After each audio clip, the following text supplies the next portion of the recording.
Technology trigger here was IIS Windows NT 4 option pack came out in 1997. And what this allowed, what this did was it allowed you to write a web application if you had IIS installed, and then you install a database with Microsoft SQL Server or Access, I guess. PHP also, PHP version 2 came out in 97. So here we are, like around 97, was this kind of standardized way of starting to write web applications, and people are starting to write them. Well, it takes almost 2 years. Two years later, 2 years later, I don't know if anyone remembers Rainforest Puppy. Pretty awesome security researcher. If it was a Hall of Fame, he'd be in it. And he comes up with this thing called the Windows NT ODBC remote compromise, where he sees that this option pack comes shipped with sample applications which take input in a form field, and then they call the backend database with that input. And he says, wait a minute, I can put commands in this input and it'll execute in the database. And he's actually just using the database's shell commands to go out and execute commands on the system. So this looks pretty bad. And this is shipping as a sample. It's on everyone's machine. But I think what happened was people didn't realize that this is basically a fundamental new class of vulnerability where attackers are getting direct access to databases through web forms.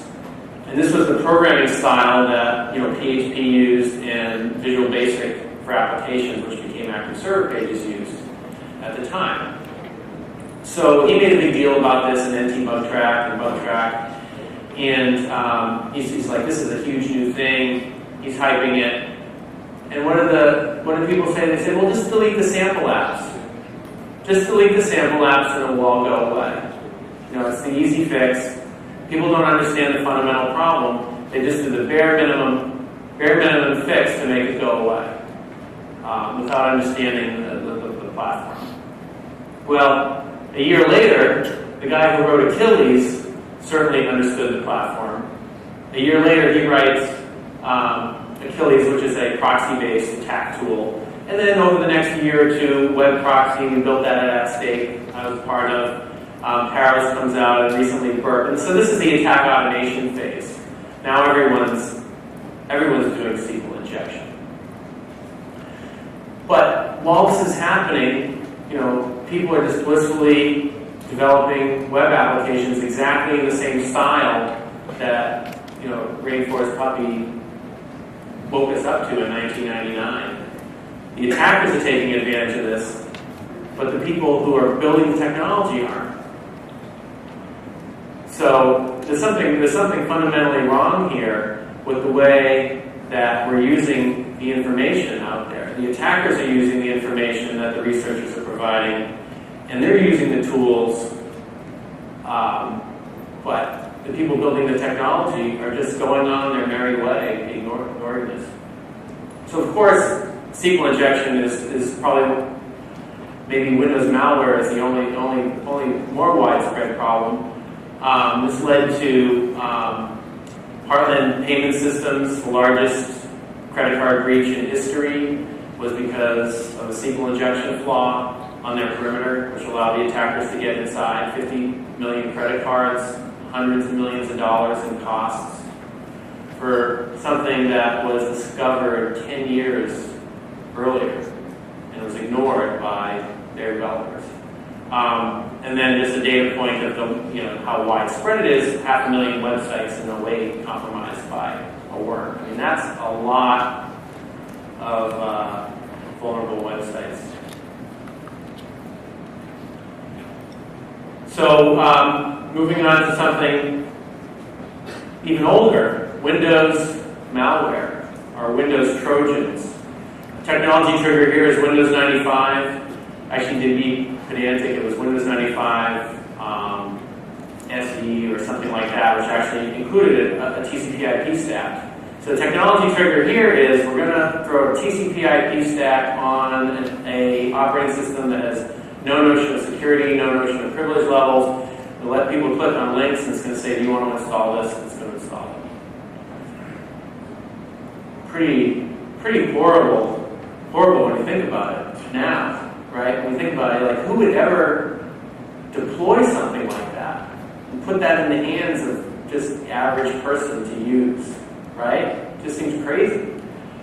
Well, a couple of years later, or actually 3 years later, a guy named Sadistic at the Cult of the Dead Cow said, this is crazy, and I'm going to prove to you how crazy it is. I'm going to write back orifice, and I'm going to make it freely available for everyone to do. And Cult of the Dead Cow, you don't get more colorful than this, right? Guys like, the death vegetable and, mirror shades and long hair is going, this is crazy. Microsoft is crazy. They've released this. This is a huge gaping problem. And, we're showing you how bad it is, right? We're making this freely available. Anyone in the world can now hack a Windows 95 machine. So what happened? We heard these responses. We use antivirus at our company, and antivirus detects back orifice. So Windows malware is not a problem. The user needs to install it. If the user needs to install it, it's not a problem, right? And my favorite one was, this one was from Microsoft. They said, back orifice doesn't work on NT. Use NT, and you'll be secure. Right? It's crazy when you think about it. That was the solution. Don't fix the fundamental problem. Use an operating system that Sadistic didn't have access to, so he didn't have the right SDK available to write his tool for NT. It's the only reason it didn't work on NT. Partner of mine from the law, Dildog, decided he was going to write BO2K because he didn't like that answer from Microsoft. He said, this is crazy. So we'll just write it for Windows 2000, and we'll show that the exact same problem happens on NT and Windows 2000. But still, that didn't seem to change anything. The fundamental problem is there. It's still there today. And I don't want to go into attack automation for Windows Trojans, because that could be a whole day-long seminar of all the ways that attackers have come up to trick people into installing Windows Trojans. There's got to be a dozen different ways that you can talk about. So, obviously, widespread attacks for the last 10 years. We know about botnets. Recent data point from Canada Security, 66% of the 25 million malware sample were banking Trojans. 66%, 12 years later, after back orifice showed that this is just a huge problem. Now we have the majority of malware floating around is exactly the kind of Trojan like back orifice. And I throw this up there, this risks of webcams. I don't know how many of you heard, there was a student that committed suicide at Rutgers University because his roommates used his laptop camera to videotape him having sex and just distributed the tape everywhere. And so on CNN, all these security pundits are getting on saying everyone should be aware, if an attacker takes over your machine with one of these Trojans, they can use your webcam. Well, that was functionality that was in back orifice in 1997. Back orifice came with that functionality 13 years ago, and now people are on CNN talking about it. So I want to go through one more example, mobile applications. So this is the hot new technology trigger of today, right? 2008 or so, we have the iPhone comes out. The BlackBerry says, hey, I have apps too, you can download apps for me. And then in 2009, we got Android. So obviously this is on a fast growth curve. And while it's being totally hyped by the platform providers and the app developers, We have the